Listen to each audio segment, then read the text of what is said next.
Mateus capítulo 6, do versículo 19 ao versículo de número 21.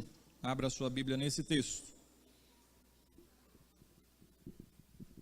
Eu vou fazer a leitura do mesmo, você acompanha a leitura atentamente.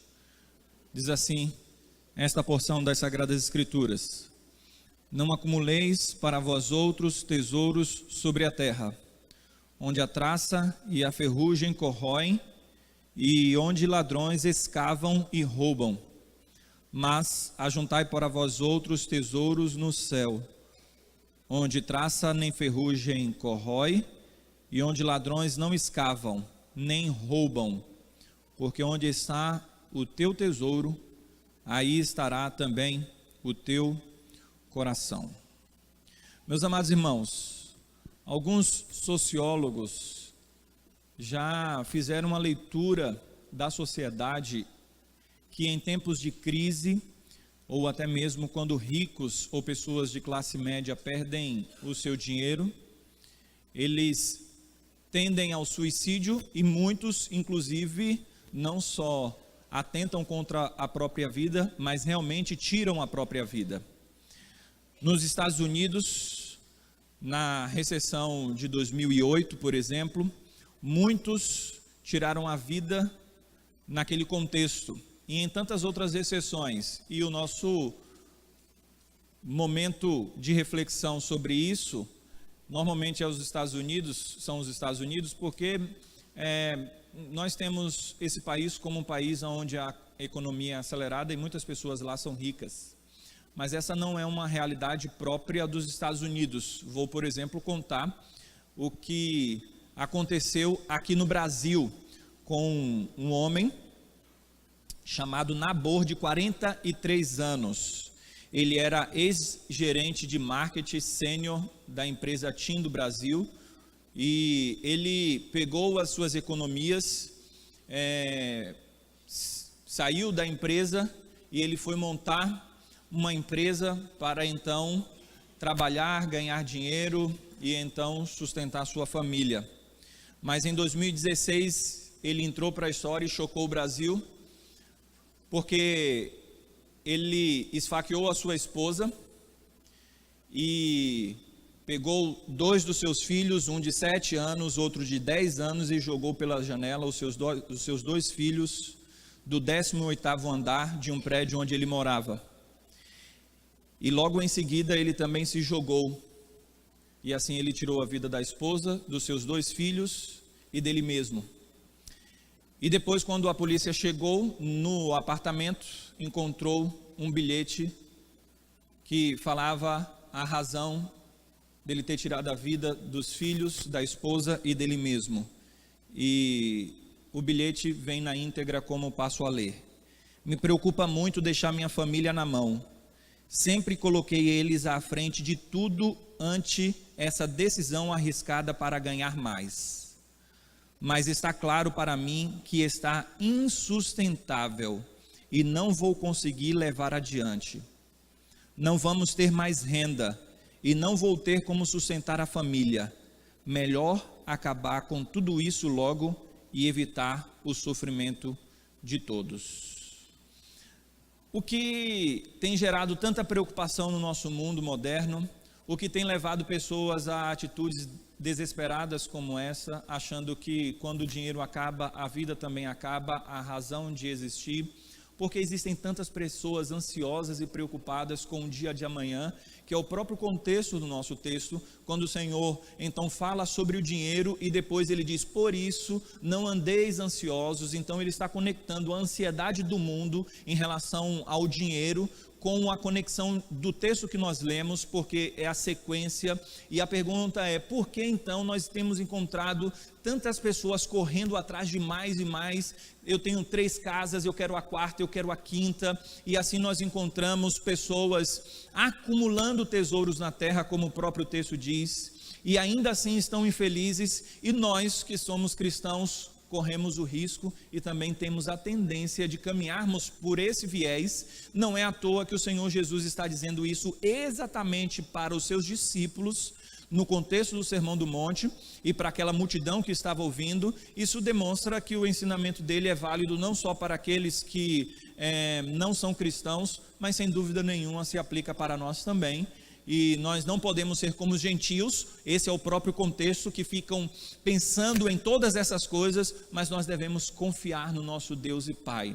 Como então aplicar tal realidade nas nossas vidas, sendo que nós somos assaltados todo dia pela ansiedade quanto ao nosso trabalho, quanto ao nosso dinheiro, quanto a essas realidades? O Senhor, portanto, nos dá o direcionamento de como agir, e Ele vai então reorientar a nossa vida cristã dentro da perspectiva correta do cristianismo, e é sobre isso que nós vamos então meditar, porque o Senhor está falando sobre essa questão do dinheiro propriamente, a questão do tesouro, onde ladrões escavam, e lá não deve estar o nosso coração, nem muito menos o nosso tesouro, mas o nosso tesouro deve estar nos céus.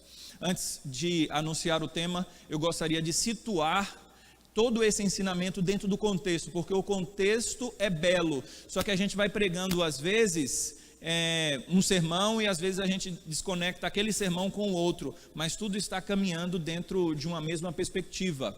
E nós vamos então recapitular rapidinho cada aspecto desse capítulo 6 e até mesmo falar um pouco sobre o texto no contexto posterior, algo que a gente ainda não viu, mas conectando tudo com esse texto.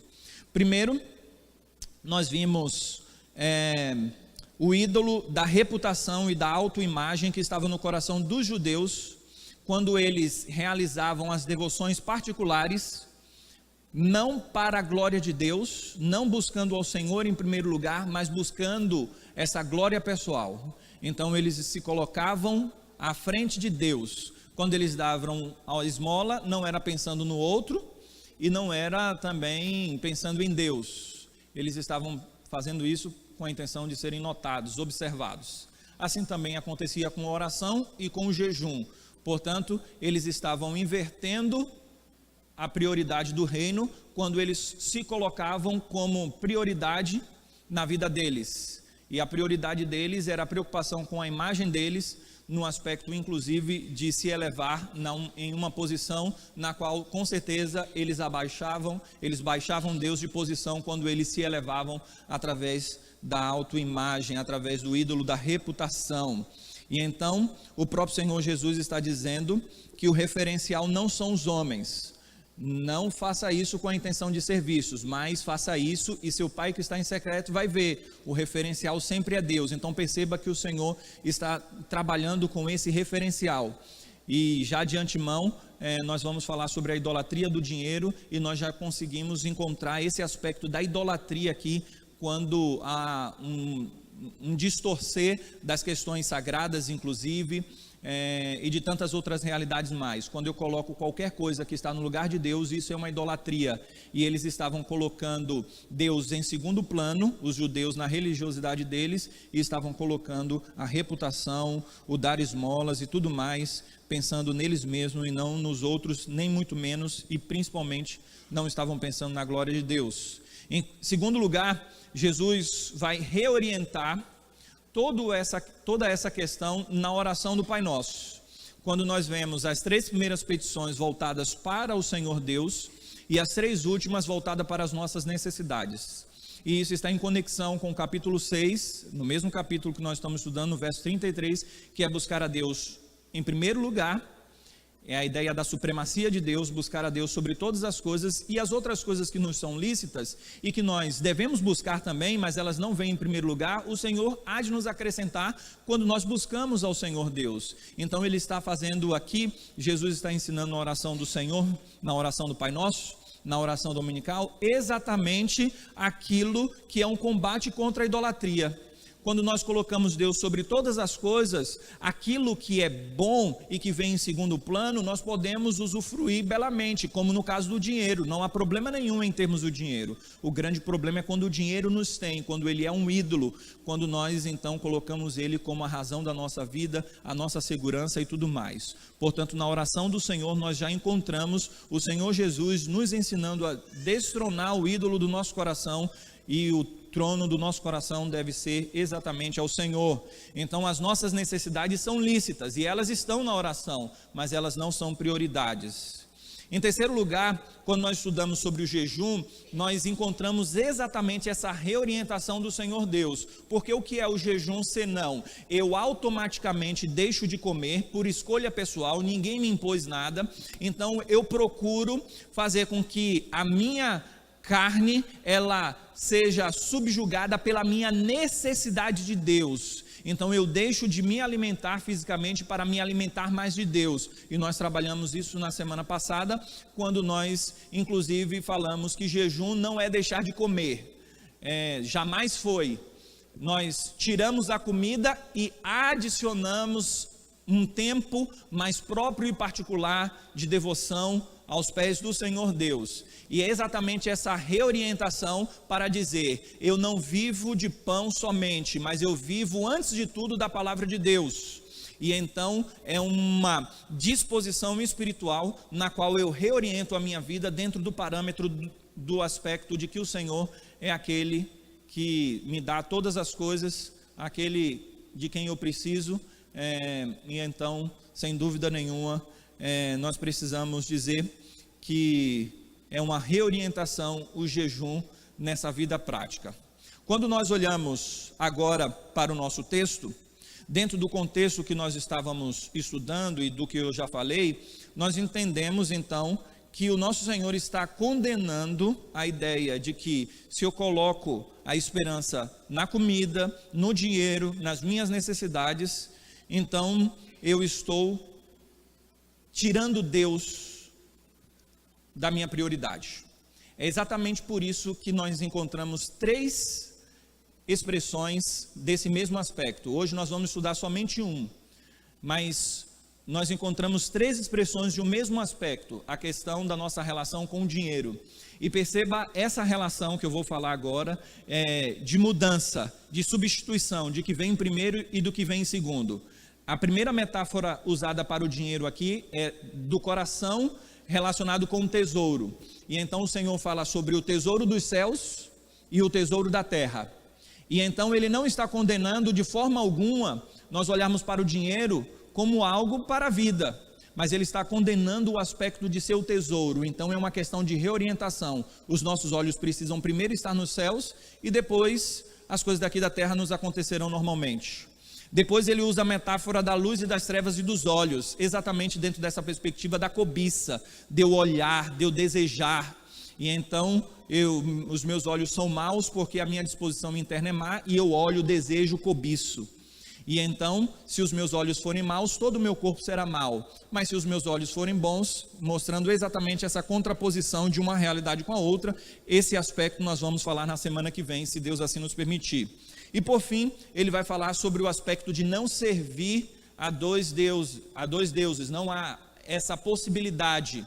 Ou eu sirvo a um e odeio o outro, ou eu me aborreço de um e me devoto ao outro. Não há como amar 2 senhores. E aqui ele vai especificamente mostrar que ainda está falando sobre o dinheiro, porque ele vai falar, ou você serve a Deus, ou você serve às riquezas. E aí ele traz um outro desdobramento. Cada momento ele vai desdobrando um pouco mais. E aqui nesse outro tempo que nós vamos ter também, ele vai falar sobre o dinheiro dentro dessa questão de serviço. Portanto, percebam a conexão dessas realidades. E por fim, a questão da ansiedade, como eu já falei. E o Senhor vai então mostrar que o ídolo ele não dá o que você quer. Pelo contrário, ele tira.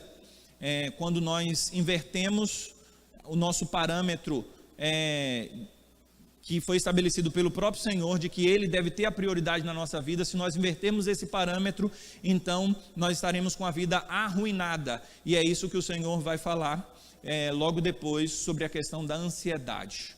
Portanto, nós vamos meditar hoje à noite sobre o seguinte tema: ídolo do século, tesouro de tolo, o coração no ouro. Quando olhamos para o verso 19, nós encontramos Jesus dizendo que nós não devemos ajuntar tesouros sobre a terra, onde as traças corroem e os ladrões escavam e roubam. Essa é a metáfora que Jesus usa quando relaciona o tesouro à nossa praxis, a nossa prática em relação ao tesouro, a nossa busca pelo mesmo. A palavra traças que corroem aqui é sinônimo para qualquer realidade que venha a perecer, qualquer realidade perecível, qualquer coisa que, de acordo com a ação do tempo, se deteriora. Quando nós pensamos nesse aspecto, nós podemos pensar no bolor, relacionado à comida, e nós falamos isso na oração do Pai Nosso, quando o povo de Israel pegava aquela comida, o maná que caía do céu, e então embolorava de um dia para o outro. Então, nós temos várias realidades perecíveis aqui na terra, e quando nós pensamos nesse aspecto, nós pensamos em muitas coisas que nós temos e que são perecíveis, e o Senhor está mostrando exatamente esse aspecto. Não coloque o seu coração naquilo que acaba. Então a figura aqui da ferrugem e da traça, é porque a traça comia, a ferrugem deteriorava. Então nós temos aqui o aspecto do perecimento. A ideia é que toda a realidade material está propensa à decadência, à perda, ao se perder, acabar mesmo, né? Quando nós pensamos nesse aspecto, a pergunta, ela é formidável, a que eu faço agora: por que nós vamos colocar o coração naquilo que acaba? É essa a ideia do próprio texto. O nosso tesouro está naquilo que é celestial e eterno. Então essa pergunta é uma pergunta que mostra que o ouro de tolo realmente mostra que nós estamos buscando algo errado, e é uma idolatria moderna. Por quê? Porque imagine você desejar algo que pode lhe ser tirado. Deus e os céus é a única realidade que não pode lhe ser tirada nessa vida. Você pode fazer uma lista e procurar algo que você procure comparar nessa relação com Deus e pensar bem assim: olha, eu tenho isso e isso nunca me será tirado. Se não for a realidade celeste, o Deus eterno e tudo aquilo que Deus promete no céu, você não vai encontrar nada que é eterno a despeito de Deus. Então a pergunta é: por que desejarmos mais essas coisas daqui da terra em relação a Deus? Por isso nós somos tolos se nós colocarmos o nosso coração no ouro, se a nossa idolatria moderna for em busca dessas coisas. E a grande verdade, meus amados irmãos, é que você pode perder o seu filho, você pode perder o seu emprego, você pode perder o seu carro, você pode perder a sua casa, você pode perder tudo. Então não coloque o seu coração naquilo que você pode perder. Coloque o seu coração somente naquilo que não se perde, que é o próprio Deus. É por isso que Ele precisa vir em primeiro lugar. E quando nós somos reorientados dentro desse projeto, nós podemos dizer que nós somos verdadeiramente felizes. E o interessante é que ninguém pode nos tirar Deus, como eu já falei, mas essas outras realidades é certo que nós vamos perder. Até a nossa própria vida um dia nós vamos perder. Então perceba que se você coloca a sua segurança e o seu coração naquilo que é perecível, no dia que se perder, então você vai se desesperar, realmente você vai entender que você é um infeliz, porque sem dúvida alguma você esperava uma realidade e aquela realidade não pôde lhe dar o que você tanto esperava, quer seja segurança, quer seja felicidade, quer seja esperança. Então nós precisamos entender que as realidades eternas, sem dúvida nenhuma, são as realidades que nós devemos buscar com todo o nosso coração. E se nós colocarmos o coração naquilo que se acaba, então a nossa felicidade, ela sem dúvida nenhuma é passageira. A metáfora, ela é aplicada também à questão dos ladrões, não só naquilo que é perecível por causa do tempo, da ferrugem, da traça, mas depois Jesus está falando, como é que você vai colocar a sua esperança, o seu coração, o seu desejo no tesouro que alguém pode lhe roubar. E aí ele usa a expressão onde ladrões escavam e roubam. E na nossa cultura, talvez essa expressão ladrão escavar não seja tão comum, mas naquela época as casas eram de adobe, era uma argila batida que secava, e então nós não tínhamos como hoje o tijolo, o cimento e tudo mais. As casas eram diferentes, onde era mesmo como se fosse de barro, só que seco, e aí ficava duro. Mas o ladrão tinha, naquela época eles já eram bem experientes na arte de roubar. Não é algo que é comum da nossa época, onde os ladrões têm as suas artes de roubar, mesmo bancos fechados, né? Mas lógico que Jesus está mostrando não exatamente a fragilidade das casas, e os ladrões iam lá e escavavam. E o interessante é que na nossa cultura isso não é tão próprio, porque o que é que você faz se você tiver dinheiro? Coloca onde? Debaixo da cama, né? Não? Coloca no banco, né? Naquela época não existia o banco como nós temos hoje. E aí o que é que acontece? As pessoas colocavam era em casa mesmo. Agora existem pessoas que são tão desconfiadas com o banco, principalmente depois do Collor, né? Que eles pensam o seguinte: na minha casa é mais seguro do que no banco, porque vai que o banco quebra, o governo leva meu dinheiro. Você já viu alguém pensando assim? Eu conheci uma pessoa que fazia isso. Ele já era um idoso, numa cidade pequena do interior, onde ele desconfiava de tudo e de todos, inclusive do banco, e ele literalmente guardava o dinheiro dele na casa dele. E então, não sei se por coincidência ou planejamento, um ladrão entrou na casa dele e foi lá e levou todas as economias dele, porque ele juntava, acumulava e guardava. E então, se a alegria e a felicidade dele estivesse naquilo, alguém poderia tirar. E eu gostaria de lhe dizer, mesmo que seu dinheiro esteja no banco, ele não está totalmente seguro. E não há segurança no dinheiro. O dinheiro pode se perder de várias formas. Então, por isso é que nós somos tolos se nós olharmos para o dinheiro e acharmos que ele pode nos dar alguma coisa, ou que aquele dinheiro é algo que eu tenho guardado. E aqui está o grande problema que Jesus está falando, sobre guardar dinheiro. Jesus está falando isso. E aqui nós precisamos entender o que ele quer dizer, mas nós precisamos também refletir sobre esse aspecto. Porque Jesus não está de forma nenhuma condenando o guardar dinheiro pelo guardar dinheiro, porque ele está dizendo o seguinte: não acumuleis tesouros, ou seja, não guardem tesouros aqui na terra, mas guardem no céu. É a continuação que nós vamos ver lá na frente. Aí alguém pode pensar, então Jesus está falando que eu não posso guardar de forma alguma o dinheiro? Não, não é isso que ele está falando. Ele não está dizendo que você não pode poupar, ele não está falando que você não pode fazer algum tipo de previdência privada, pensando no futuro, num planejamento. Ele não está dizendo que você não pode pensar em ter mais de uma casa para uma renda futura, mas o interessante é que o Senhor Jesus está dizendo com tudo isso o seguinte: há uma linha bem fina, há um perigo espiritual muito grande quando nós pensamos desta forma, quando nós juntamos, quando nós ajuntamos dinheiro aqui na terra. Há um perigo muito grande de nós colocarmos a nossa confiança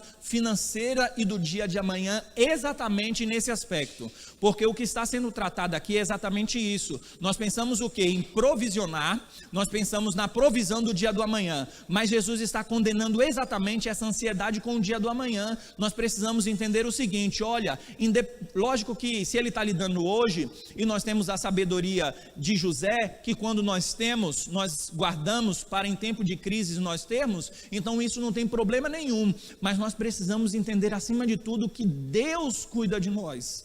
Então aqui está a linha bem fina e bem tênue nessa questão, porque infelizmente é algo que é lícito, mas está bem na beira do precipício. Nós estamos bem na beira do precipício quando nós olhamos para o dinheiro, dentro dessa perspectiva. Por quê? Porque nós olhamos o seguinte: olha, eu vou guardar para que amanhã eu esteja seguro. Há uma linha bem fina entre nós olharmos para o dinheiro como a nossa segurança, dentro dessa perspectiva do acumular e do guardar.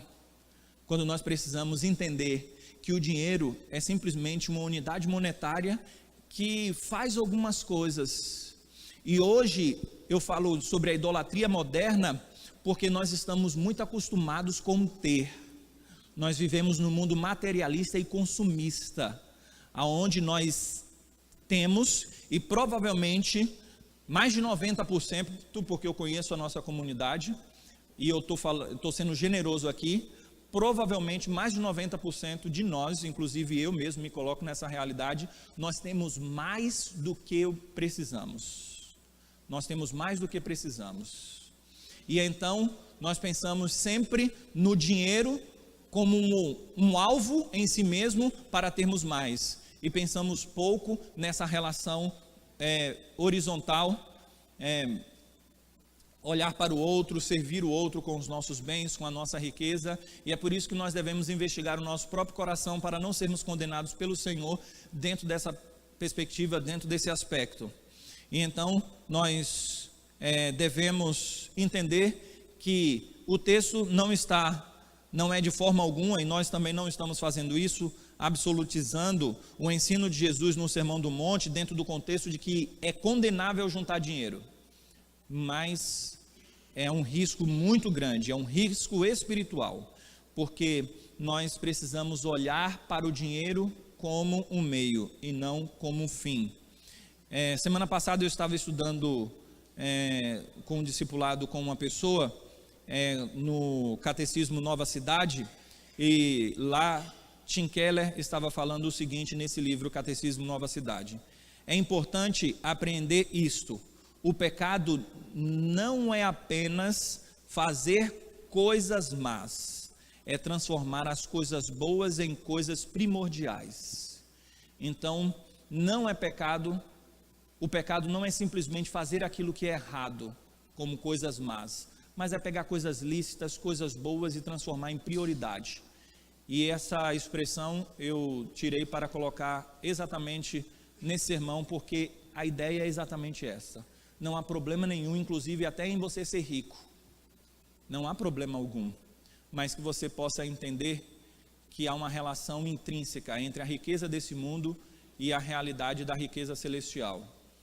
E quando nós nos consideramos ricos aos nossos próprios olhos, dentro da perspectiva terrena, nós perdemos o alvo, que é o lar celestial, a riqueza eterna e a única riqueza a qual nós devemos nos ocupar. Perceba então que o erro dos fariseus com as devoções particulares não era a prática da própria devoção, da oração, do jejum e de todas essas realidades. O erro estava no fato deles colocarem essas realidades como primordiais na vida deles e abaixarem Deus do patamar que o Senhor deveria estar. Eles colocaram Deus para segundo plano, mas Deus, ele jamais deve ocupar o lugar secundário, ele deve sempre ser prioridade, ele deve ser o supremo. Por isso que nós falamos sobre a supremacia de Deus. Deus está sobre todas as coisas, sobre a nossa vida, sobre a nossa família, sobre tudo. Inclusive Agostinho vai falar sobre isso da seguinte forma: ame a Deus sobre tudo e o ame mesmo, e depois você pode fazer o que você quiser. O que vem em segundo lugar não importa. Se você amar a Deus verdadeiramente em primeiro lugar, você pode fazer depois o que você quiser, porque tudo o que você fizer em segundo lugar é querer agradar a Deus e amar a Deus dentro da relação que vem em segundo, porque Deus é tudo que você tem. E alguém já disse que Jesus só passa a ser tudo o que precisamos quando nós entendemos que Ele é tudo o que nós temos. E se você tiver Jesus e Deus como tudo na sua vida, você vai aprender que as outras coisas que lhe podem ser tiradas e que você tem são apenas belezas dessa terra e que são dádivas do Senhor, mas jamais estará à frente do Deus dadivoso. Portanto, nós precisamos ser maduros espiritualmente, ao ponto de que se perdermos um filho, por exemplo, se perdermos dinheiro, se batermos o carro, se acontecer qualquer coisa, nós não nos desesperamos, achamos que são coisas comuns da vida, e nós então simplesmente dizemos: eu aprendo a perder. Sabe por quê? Porque eu aprendi a ganhar a única coisa que eu preciso ganhar nessa vida, que é a realidade espiritual, que é o Deus eterno, que é o céu de glória. Percebam que o contexto do ensino de Mateus é exatamente o reino de Deus.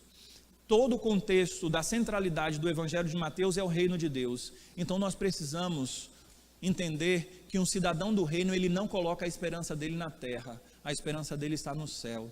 É por isso que é algo que é irreal, é um contrassenso, um filho de Deus colocar o coração na terra, sendo que ele é um cidadão no reino dos céus.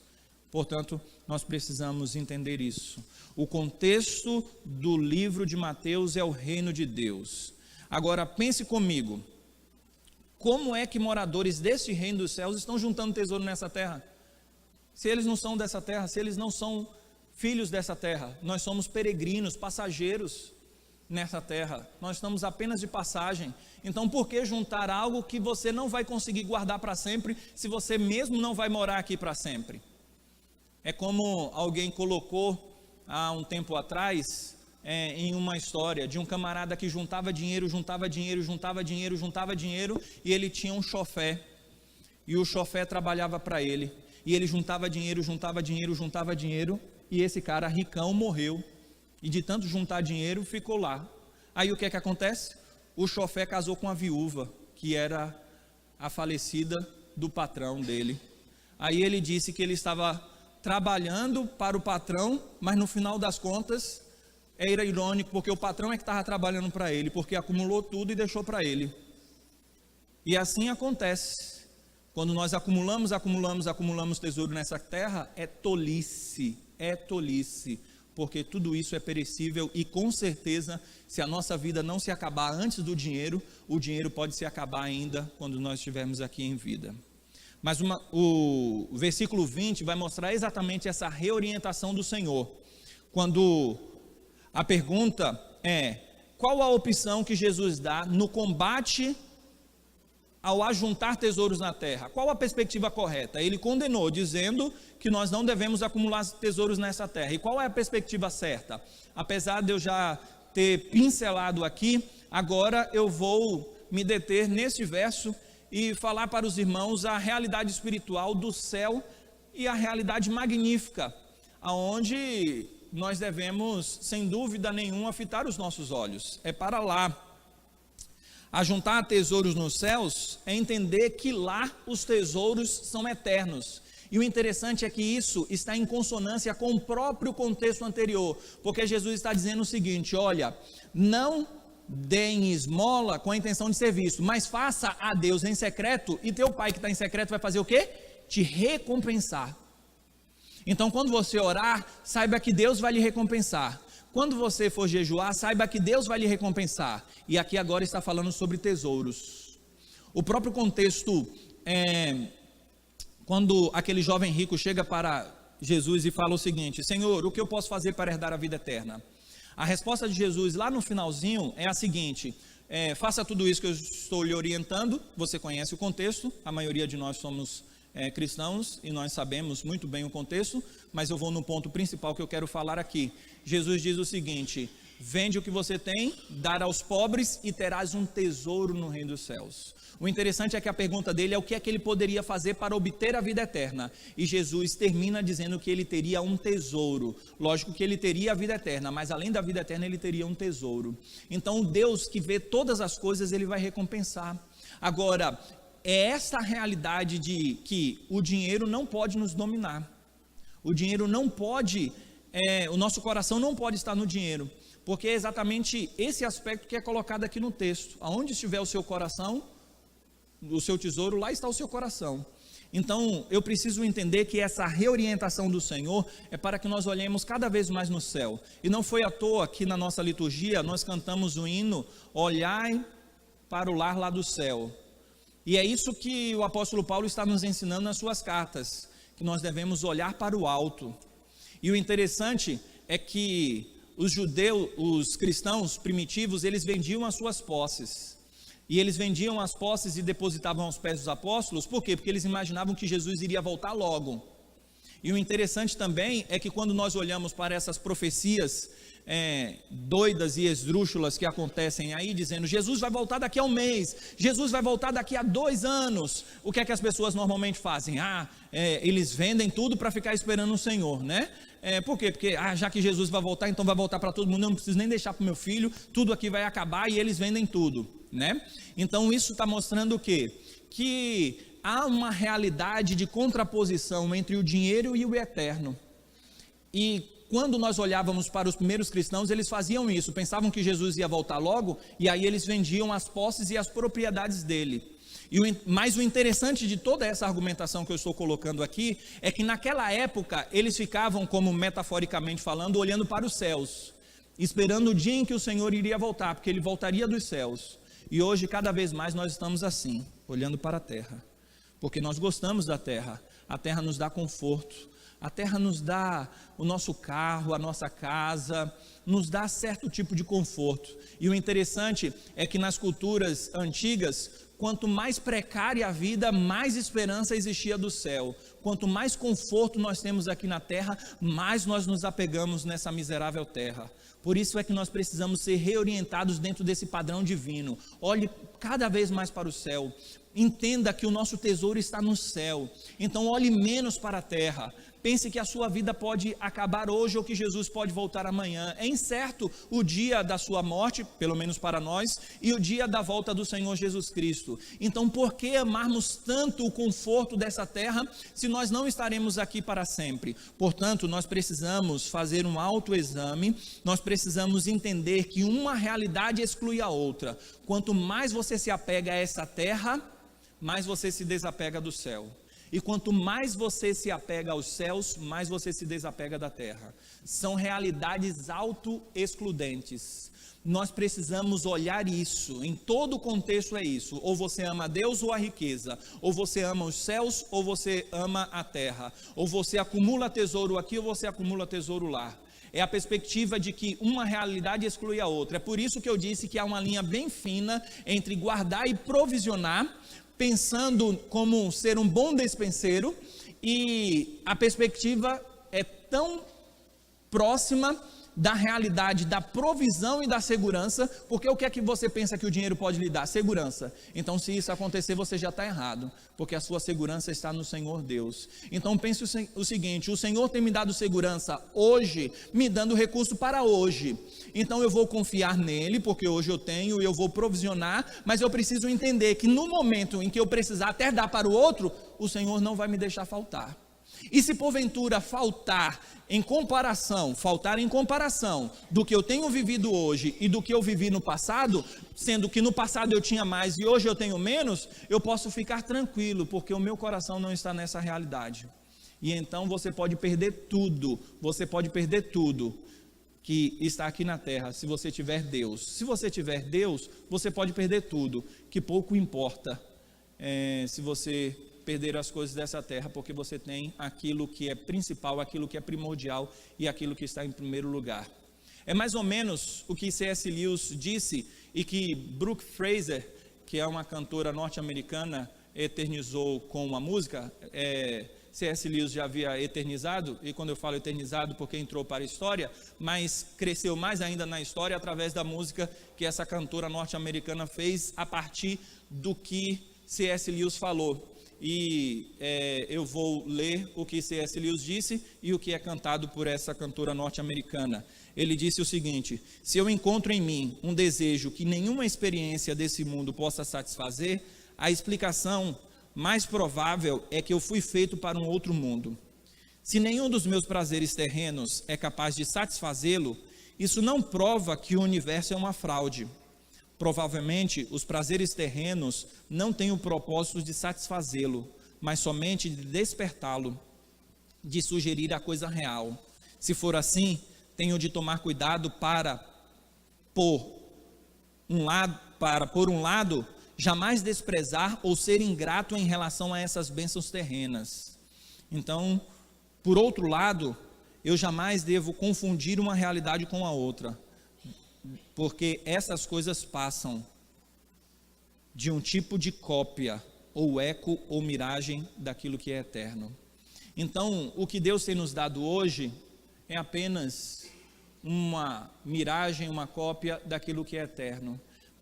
E eu não posso, de forma alguma, entender que essas coisas são primordiais, mas eu também não posso desprezá-las.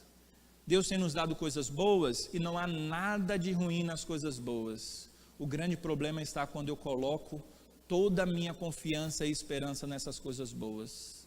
Nós colocamos a esperança e a confiança não no que Deus tem nos dado, mas nós devemos colocar nossa esperança em Deus. E se o seu coração não está aquietado nas coisas dessa terra, como disse C.S. Lewis, é porque você está desejando algo maior, que é essa realidade espiritual e celestial. Portanto, o nosso coração precisa estar no céu, não na realidade aqui da terra. Os cristãos, eles precisam entender que os seus tesouros estão nos céus. A recompensa é de Deus. E então é Deus quem vai recompensar, e não o seu dinheiro, e não o ídolo de dinheiro. Portanto, ajuntar no reino é fazer obras condignas do reino, é fazer obras que estão relacionadas ao reino. E o interessante é que quando nós olhamos para a oração do Pai Nosso, nós encontramos o seguinte na quarta petição, relacionada às nossas necessidades físicas que estão relacionadas ao dinheiro. O pão nosso de cada dia dá-nos hoje. Não é o pão nosso, o pão meu de cada dia me dá hoje. Se nós oramos assim, então você deve viver por isso. Você deve pensar no seu dinheiro não como seu somente, mas do outro também. Lógico que eu não estou falando aqui dentro daquela perspectiva de comunismo, mas eu também estou indo contra aquele capitalismo materialista de que o seu dinheiro é só seu e você entende que tudo que você tem é seu, você mereceu por ele e então você só tem pensado nele como sendo seu. O que eu estou querendo dizer é que nós temos que ter um equilíbrio nessa vida cristã.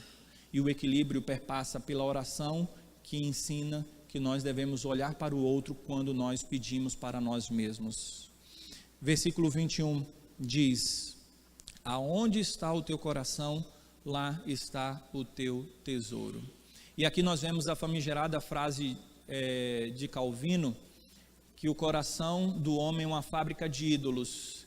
E Jesus está relacionando aqui exatamente o aspecto do dinheiro ao coração. E quando ele fala isso, é exatamente com a ideia de explicar o que a Bíblia quer dizer com o coração dentro dessa relação das posses. Coração na Bíblia é o verdadeiro homem interior, é o seu pensamento, suas emoções, é quem você é de fato. Tanto que a Bíblia fala sobre esse novo homem do coração, da regeneração do coração, de mudar o coração de pedra, dando o coração de carne, mostrando essa nova vida que é colocada no coração da pessoa e essa nova disposição, o homem interior. Então, a pessoa, o verdadeiro eu é aquele que está lá no coração. É aquele que deseja, é aquele que maquina, é aquele que pensa, é aquele que age. Então é dentro dessa relação que nós estamos neste mundo. E no mundo presente, se nós tivermos um apego excessivo pelas coisas dessa terra, inclusive pelo próprio dinheiro, que é o contexto aqui, então o nosso coração fabricou um ídolo, o ídolo do dinheiro. E o dinheiro então está ali para nós como alguém... e aqui eu estou personificando mesmo, alguém o qual nós nos curvamos e dizemos: o que é que você deseja? Porque é Ele quem vai nos dominar e é Ele quem vai ditar as regras. Os ídolos que dominam o nosso coração vão expulsar de dentro do nosso coração a vontade de ir para o céu, a vontade dos céus, a vontade de olhar para os céus. Eles vão destronar o próprio Deus do nosso coração, porque não há espaço para as riquezas e para Deus. Dentro dessa perspectiva que nós colocamos também na nossa liturgia e que Paulo orientou a Timóteo, do amor ao dinheiro. É isso que eu tenho falado. Portanto, esses ídolos controlarão a nossa vida e eles vão nos afligir com a ansiedade. É por isso que Jesus vai falar logo sobre ansiedade no contexto posterior. E quando nós pensamos sobre afligir, é isso mesmo, é de causar raiva quando alguma coisa sai do nosso controle, é de nos trazer incerteza, insegurança, infelicidade quando alguma coisa não sai do jeito como nós queremos. Então todas essas realidades mostram o nosso desejo que precisa ser suprido a partir daquela realidade. E aquela realidade jamais poderá satisfazer o desejo suprido que somente Deus pode satisfazer na nossa alma.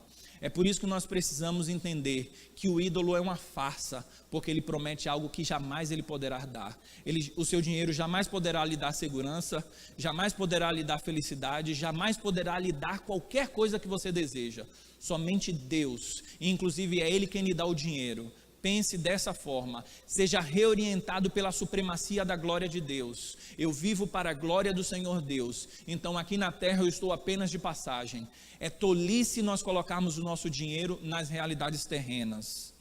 Gostaria de findar com as lições próprias desse texto, são inúmeras, inclusive nós vamos até dividir esses sermões em 3, e dentro de perspectivas diferenciadas, lógico, porque cada aspecto traz a ampliação de um raciocínio, mas eu gostaria de trazer algumas lições próprias para o tempo presente. Algumas até que eu já dei pinceladas, mas que agora eu gostaria de me deter em aspectos específicos.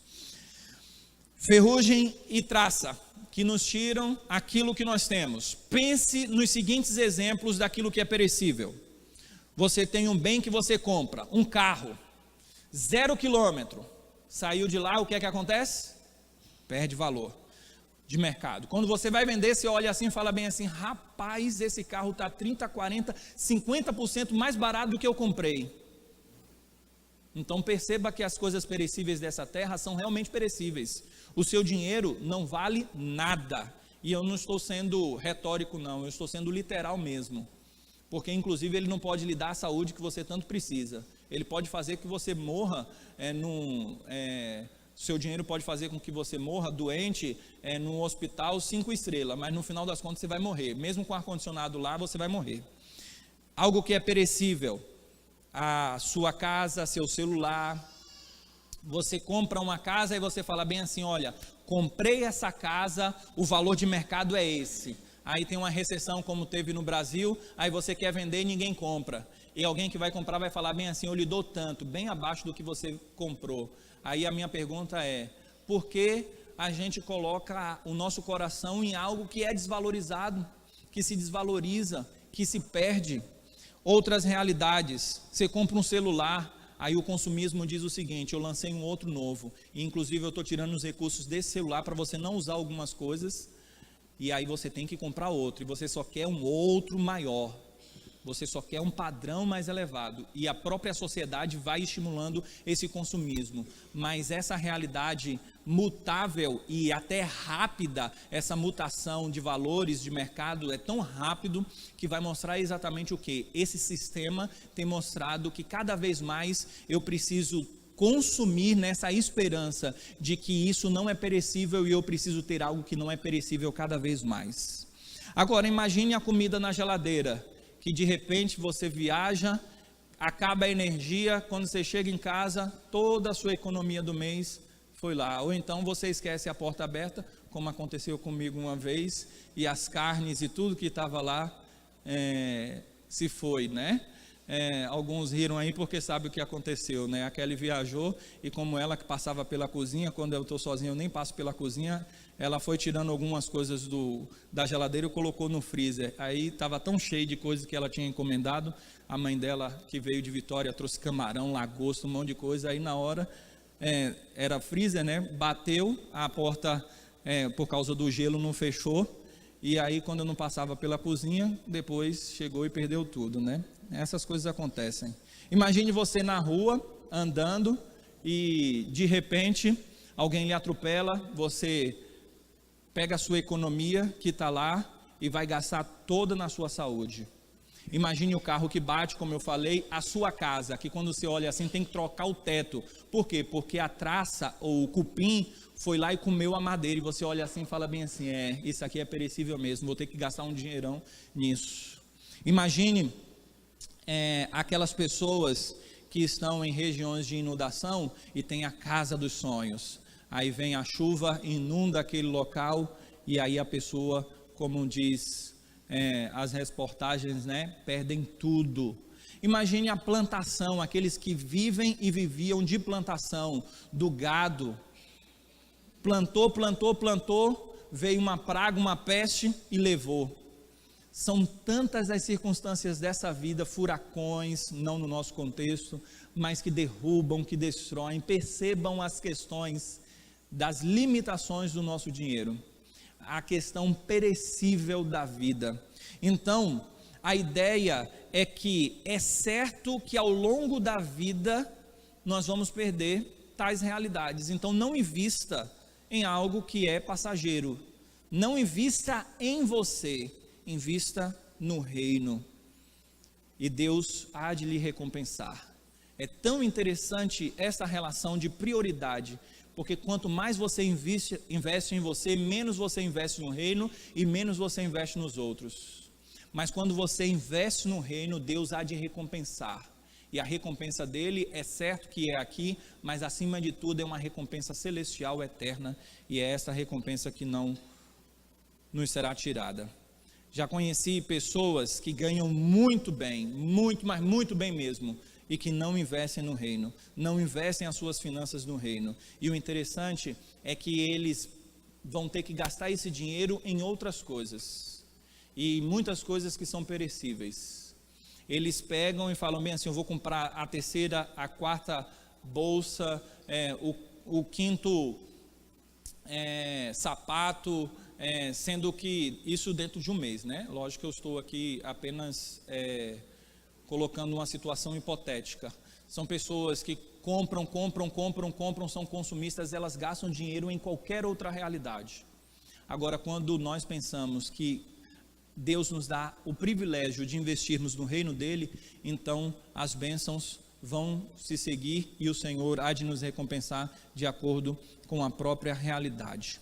E aqui eu gostaria de falar com muita piedade para não parecer um fariseu, mas é algo certo dentro de uma aplicabilidade, e eu não quero ser condenado exatamente naquilo que estou condenando. Mas qualquer pessoa que diz professar a fé suficiente em Deus, mas não tem uma fé suficiente para ser dizimista, essa pessoa provavelmente está sendo condenada por esse aspecto aqui. E eu estou dizendo provavelmente porque o próprio capítulo 7, quando termina o capítulo 6, o capítulo 7 fala sobre o juízo temerário. Em última instância, nós não podemos ser juízes porque o juiz é Deus. Mas eu coloco provavelmente porque a Bíblia também diz que nós devemos julgar segundo o reto juízo, e que pelos frutos nós conhecemos as árvores. É dentro daquela relação que nós podemos observar algumas coisas e tirar conclusões a partir daquela realidade. E você que é membro da igreja presbiteriana, por exemplo, você entende muito bem que essa é uma igreja séria. Então a pergunta é: por que eu não sou dizimista? A resposta provavelmente deve ser a seguinte: porque eu estou pensando em mim, na minha provisão, e provavelmente porque você pense assim: eu tenho contas para pagar, e você está excessivamente apegado ao dinheiro, e no final das contas você está sendo condenado exatamente por esse próprio sermão. E o interessante é que a pergunta é: qual é o termômetro da sua vida cristã? É uma pergunta que eu gostaria de fazer. Eu vou dar a resposta, mas qual o termômetro da sua vida cristã? É o dinheiro? Não, não é o dinheiro. Alguns já disseram que é o dinheiro, porque se alguém der, então a vida cristã deles é boa, é suficiente. Mas o termômetro da nossa vida cristã não é o nosso dinheiro. O termômetro da nossa vida cristã é a nossa fé. Então, se você não tem fé suficiente de entregar, sabendo que Deus vai lhe suprir, então a sua fé está no dinheiro e não em Deus. É essa a questão. E se a sua motivação for outra: eu não vou dar o dinheiro porque outros dão, e porque a igreja já tem o suficiente, você está, em última instância, acariciando o seu ídolo e dizendo o seguinte: esse ídolo para mim ele é tão importante que eu quero manter ele para mim. Eu não estou disposto nem de investir no reino dos céus, sabendo que muitas pessoas podem ser abençoadas e são abençoadas através do nosso dinheiro, e nós precisamos entender tal realidade. O próprio Tim Keller, ele vai falar que, e é algo muito comum do nosso tempo presente, que as pessoas dizem o seguinte: dízimo é coisa do Antigo Testamento. São desculpas que as pessoas estão criando ao longo dos anos. Sempre existem desculpas para não dar. E aí a desculpa da moda é: o dízimo é coisa do Antigo Testamento, não é coisa do Novo Testamento. Mas o Novo Testamento realmente fala pouco sobre o dízimo, e quando fala é em algumas circunstâncias, em algum contexto, mas fala sobre a doação, fala sobre o ajudar os irmãos, fala sobre investir, fala até de coletas que eram feitas até para o apóstolo Paulo. O apóstolo Paulo, já sabendo dessa relação que muitos jogariam na cara dele porque estavam dando, ele até falava que não iria receber, não trabalhava para isso, melhor dizendo, mas ele recebia, ele não pedia, mas quando ele recebia, ele fazia as obras que ele precisava fazer nas viagens missionárias, através de recursos e tudo mais. E então uma pessoa chegou para Tim Keller, não uma, mas mais de uma, perguntando para ele, já como uma forma de desculpa, o seguinte: o que é que você acha que hoje sobre essa questão do dízimo ser atual para a época do Novo Testamento, essa época não veterotestamentária. O que é que você acha? E tem que dar ou não tem que dar? E você acha o quê? Essa é a pergunta, né? Você acha que o cristão ele é obrigado a dar os 10%? Aí ele disse que ele balança a cabeça dizendo que não. E aí, segundo ele, as pessoas até respiram aliviadas quando ele diz não e balança a cabeça assim. Aí ele acrescenta rapidamente para a pessoa não ter o seu ídolo lá inflado cada vez mais, né? Ele diz o seguinte: você quer dizer que a existência clara da obrigação, da obrigatoriedade no Novo Testamento não está lá assim? Por qual razão? Aí ele diz, pense. E ele continua, nós recebemos mais da relação, nós recebemos mais da revelação da verdade e graça de Deus do que os fiéis do Antigo Testamento, nós recebemos mais ou menos.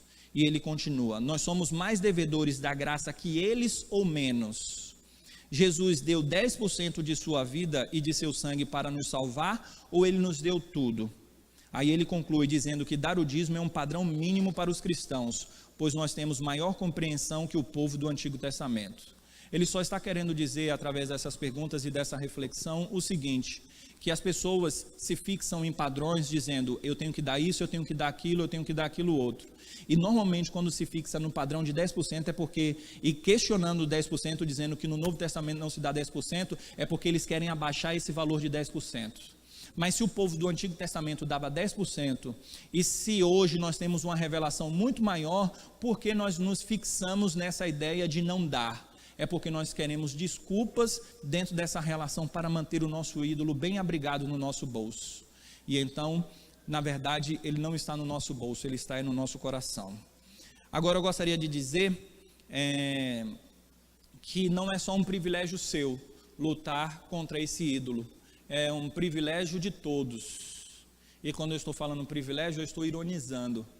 É uma realidade que também vem ao meu coração. Por isso que eu disse que ao falar sobre isso, eu não queria ser de forma alguma demagogo, ou nem muito menos um fariseu hipócrita, porque eu mesmo luto contra todas essas realidades. Mas aqui é que está a verdadeira diferença entre o cristão que luta contra essa realidade e uma pessoa que se entrega a tal realidade. Eu me entrego ao ídolo do meu coração. Nós lutamos contra o ídolo do nosso coração, que cada vez mais se infla dentro de nós. E essa luta, ela é salutar e ela é importante.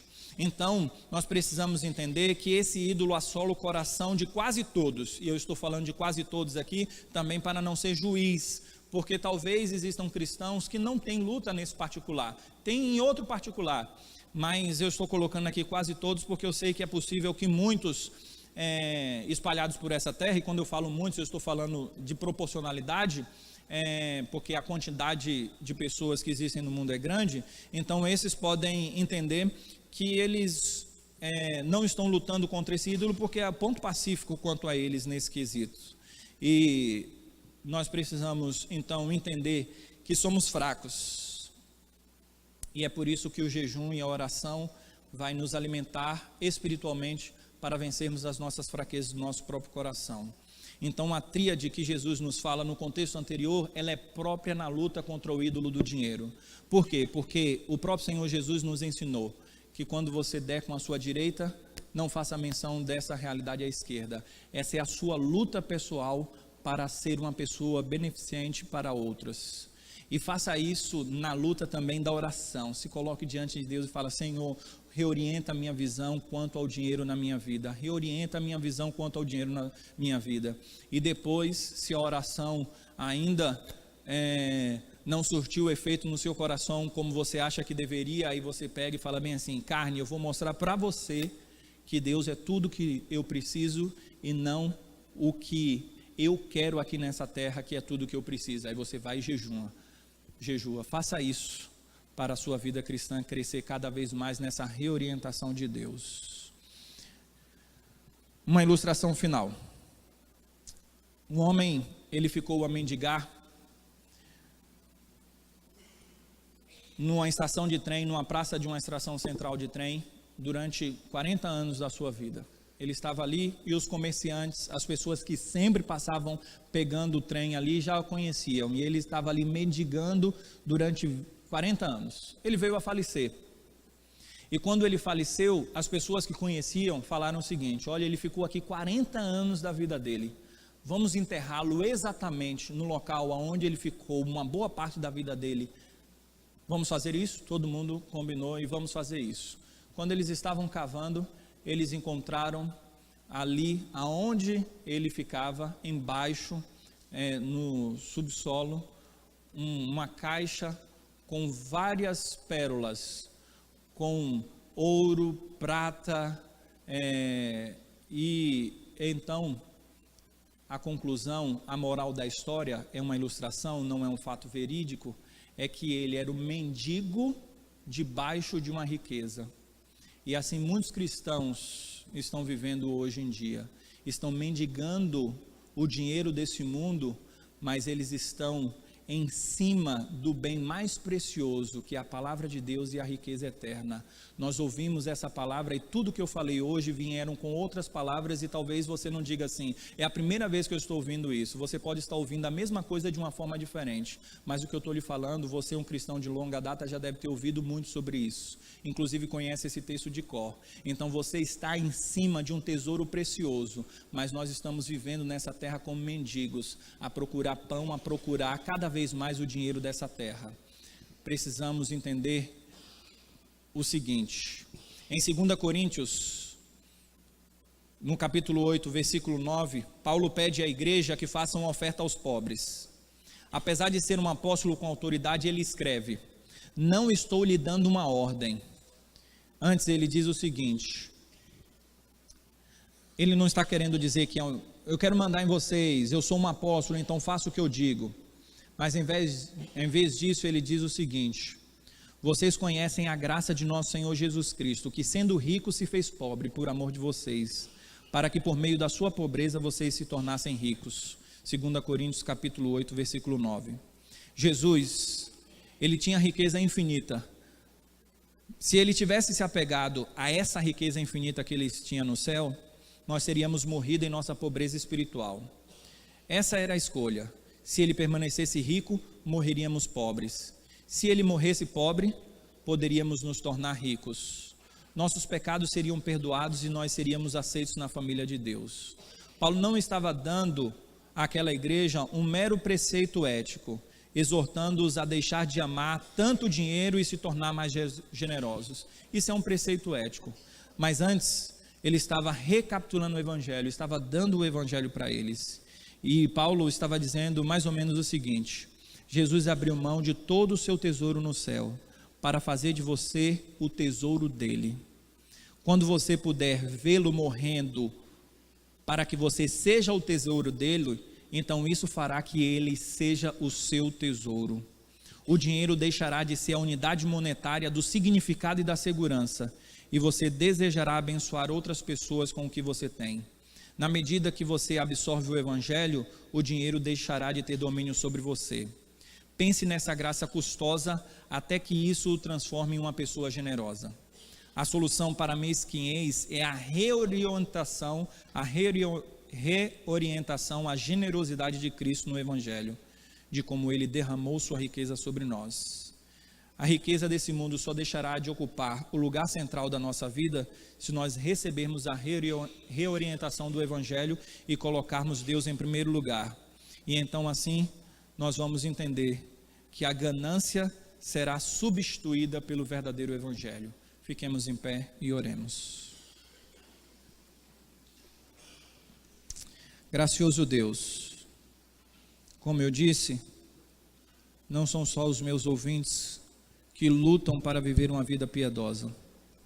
Eu mesmo travo essa luta dia após dia. Que o Senhor possa me reorientar, ó Deus, a cada segundo, a cada momento da minha vida, para que eu possa olhar para o Senhor e que o Senhor seja tudo em mim. Que eu pense nas coisas lá do alto, para que então as coisas daqui da terra sejam subservientes à minha vida e não o contrário. E que o Senhor, ó Deus, nos ajude a viver para o Senhor e para o Senhor somente. E que a glória eterna dos céus seja verdadeiramente tudo o que queremos, desejamos, pois somos cidadãos deste reino. E é por isso que dizemos: vem, Senhor Jesus, para nos livrar do nosso próprio pecado e para que venhamos habitar nesse reino celestial. Maranata, ora vem, Senhor Jesus.